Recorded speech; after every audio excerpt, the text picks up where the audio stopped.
خریدا اور جو سو دھمکایا بھی جاتا ہے، گواہیاں جھوٹی گواہیاں بھی دی جاتی ہے، اور اسی طریقے سے جو سو بہت کچھ ہیر پھیر ہوتا ہے۔ لیکن وہ اللہ جو دلوں کے رازوں کو بھی جانتا ہے، دلوں کے اندر اٹھنے والے وسوسوں کو جانتا ہے، تو اس کے سامنے تو کوئی انسان کوئی جو سو نہ جھوٹ بول سکتا ہے نہ دھوکہ دے سکتا ہے، اور اللہ تعالیٰ تو سب کچھ جانتا ہے، جو دلوں کے اندر کے راز ہے، بھید ہے، اس کو بھی جانتا ہے۔ تو اللہ تعالیٰ اسی کے مطابق پھر فیصلے بھی کرے گا۔ اور یاد رکھیں، جب اللہ تعالیٰ کہہ رہا ہے کہ اللہ تعالیٰ دلوں کے بھیدوں کو اور راز کو جانتا ہے، اس کا مطلب یہ ہے کہ اللہ کے سوا کسی اور کی یہ اختیار نہیں ہے، کسی اور کی یہ صفت نہیں ہے کہ انسانوں کے دلوں کے اندر جو بھید ہے، جو راز ہے، اس کو جان سکے۔ یہاں تک کہ نبی صلی اللہ علیہ وسلم کی زندگی میں بھی ایسے کتنے ہی واقعات ہیں کہ لوگ جو سو نبی صلی اللہ علیہ وسلم کے پاس آئے، آپ صلی اللہ علیہ وسلم باحیات تھے، آپ صلی اللہ علیہ وسلم زندہ ہے، آپ صلی اللہ علیہ وسلم کے سامنے وہ لوگ آئے، ان کے دل میں کچھ ارادہ تھا،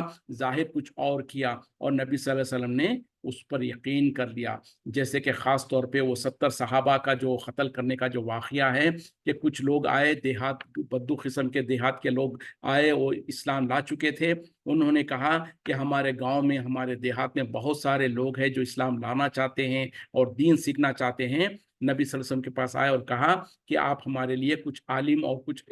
علم والوں کو ہمارے ساتھ بھیج دیجئے۔ تو نبی صلی اللہ علیہ وسلم نے 70 صحابہ کو، جو بہت زیادہ علم رکھتے تھے، دین کا جو قرآن حفظ وغیرہ کر کے رکھے ہوئے تھے، ان لوگوں کو ان کے ساتھ بھیج دیا۔ ان ظالموں نے راستے میں ان کو لے جا کر نہتے، چونکہ وہ نہتے تھے، ان کو قتل کر دیا۔ اب دیکھیں، وہ آئے، نبی صلی اللہ علیہ وسلم کے سامنے آئے اور آ کے آپ صلی اللہ علیہ وسلم سے خواہش کیا۔ آپ صلی اللہ علیہ وسلم کو کچھ پتہ نہیں ہے کہ ان کے دل میں کیا ارادہ ہے، ان کی بات پر بھروسہ کیا اور ان کے ساتھ ان صحابہ کو بھیج دیا۔ ظالموں نے ان کو راستے میں لے آ کر قتل کر دیا۔ تو پتہ کیا چلا کہ نبی صلی اللہ علیہ وسلم کو کچھ پتہ نہیں کہ ان کے دلوں میں کیا ارادہ تھا۔ اسی طریقے سے جب خیبر کے وقت میں جو سو ایک یہودن نے نبی صلی اللہ علیہ وسلم اور صحابہ کو گھر پر کھانے کی دعوت دیا اور بلایا، نبی صلی اللہ علیہ وسلم اور صحابہ چلے گئے اور وہاں پر ان کے سامنے گوشت پیش کیا گیا، اور صحابہ جو صحابہ تھے انہوں نے اس کو جلدی کھا لیا، اور نبی صلی اللہ علیہ وسلم نے بھی اس کو منہ میں رکھ ہی لیا تھا کہ جبریل علیہ السلام نے آیا اور کہا کہ یا رسول اللہ صلی اللہ علیہ وسلم، اس کو آپ پھینک دیجئے، اس میں زہر ہے۔ لیکن جو دو صحابہ کھا چکے تھے وہ وہیں پر وفات پا گئے۔ تو کیا پتا چلا؟ نبی صلی اللہ علیہ وسلم کو یہ نہیں پتا تھا کہ یہودن جو بلا رہی ہے دعوت دے کر، اس کے دل میں کیا ارادہ ہے۔ تو اس طریقے سے ایسے کتنے ہی واقعات نبی صلی اللہ علیہ وسلم کی زندگی سے ہم کو ملتے ہیں، جس میں یہ ثابت ہوتا کہ آپ صلی اللہ علیہ وسلم کو بھی لوگوں کے دلوں کے اندر جو بھید تھے، جو راز تھے، اس کا علم نہیں تھا، سوا یہ کہ جو اللہ تعالیٰ وحی کے ذریعے سے بتا دیتا تھا۔ تو یہ تو اللہ تعالیٰ کہتا ہے کہ دلوں کا بھید صرف اللہ جانتا ہے، اور اللہ کے سوا کسی کو اس کا راز نہیں ہے، یہاں تک کہ نبی صلی اللہ علیہ وسلم کو۔ لیکن افسوس کی بات ہے، ون سیکنڈ، عقیدے سے تعلق رکھنے کی بات کیا ہے، ہمارے ملکوں میں ہم نے جو غلط فہمیاں رکھی ہوئی ہے، جو غلط عقیدے گھڑ رکھا ہے، وہ کیا ہے کہ بزرگان دین، اولیاء اللہ جو ہے، ان کو لوگوں کے دلوں میں جو کچھ بھید ہے، جو کچھ راز ہے، اس کا علم ہو جاتا ہے۔ اس طریقے سے یعنی کئی بزرگان دین کے بارے میں ایسے جھوٹے قصے لکھ دیے گئے ہیں، واقعات لکھ دیے گئے ہیں۔ خاص طور پہ ایک رابعہ بصری کے نام سے ایک عورت کو جو ولیہ کہتے ہیں، اس کے بارے میں لوگوں نے ایسے ایسے قصے لکھ دیا ہے، کہا کہ وہ ایک مرتبہ کہیں پر جو سو جنگل میں جو سو حج و عمرے کے لیے کہیں سے جا رہی تھی، تو راستے میں کوئی جو سو اس کے پیچھے جنگل میں اکیلی سفر کر رہی ہے، یا کچھ ساتھی سفر کر رہے ہیں، تو پیچھے سے دیکھا کہ کوئی ساتھی آ رہے ہیں، ان کے دل میں کچھ وسوسہ اٹھا، تو وہ پلٹ کے بولتی ہے کہ تم نے یہ دل میں کیوں تمہارے وسوسہ آیا۔ اسی طریقے سے پھر کہیں پر وہ طواف کر رہی تھی، تو پیچھے سے کسی کے دماغ میں کوئی وسوسہ آیا، تو ان کو روک کے بولتی ہے کہ تمہارے دل میں یہ وسوسہ آیا۔ تو یہ تو شرک ہے، جہاں پر نبی صلی اللہ علیہ وسلم کو پتہ نہیں ہے کہ بھئی کیا دوسروں کے دل میں وسوسہ ہے۔ تو اس طریقے کا عقیدہ لکھنا اور اس طریقے کے قصے کہانیاں بزرگان دین کے نام پر لکھنا، یہ شرک ہے۔ یہ اگر اس کو ہم صحیح جانیں گے تو پھر نعوذ باللہ ہم تو نبی صلی اللہ علیہ وسلم کے جو زندگی کے واقعات تھے، جس میں آپ کو علم نہیں ہے، ہم یہ ثابت کر رہے ہیں کہ یہ ان کو اس سے زیادہ علم تھا، یہ شرک ہو جاتا ہے۔ تو اسی طریقے سے جو چاہے زندہ ہو، چاہے وفات پا چکے ہوں، پھر اسی طریقے سے